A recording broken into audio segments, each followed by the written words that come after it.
পেনসিলভেনিয়ার ফিলাডেলফিয়ায় Bangladeshi American community forum of P এর আয়োজিত দ্বিতীয় বিসিএফ অ্যাওয়ার্ড অনুষ্ঠান শনিবার আপার ডার্বি ঢাকা ক্লাবে বিকেলে অনুষ্ঠিত হয়েছে। এতে কলেজ গ্র্যাজুয়েশন এবং পেনসিলভেনিয়ার বিশিষ্ট ব্যক্তিদের সম্মাননা প্রদান করা হয়েছে।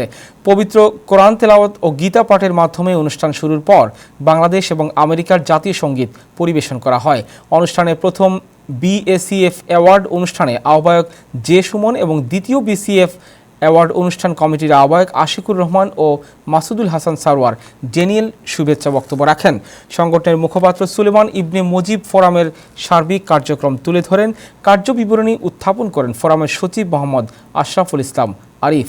অনুষ্ঠানে ফোরামের ম্যাগাজিন অনুপ্রেরণার মোড়ক উন্মোচন করেন সিটি অফ ফিলাডেলফিয়ার council at large doctor Nina Ahmed. দুই পর্বে বিভক্ত অনুষ্ঠানে প্রথম পর্বে কলেজ গ্র্যাজুয়েট 22 জনকে এবং 9 জন বিশিষ্ট ব্যক্তিকে তাদের স্ব স্ব ক্ষেত্রে অবদানের জন্য সম্মাননা প্রদান করা হয়।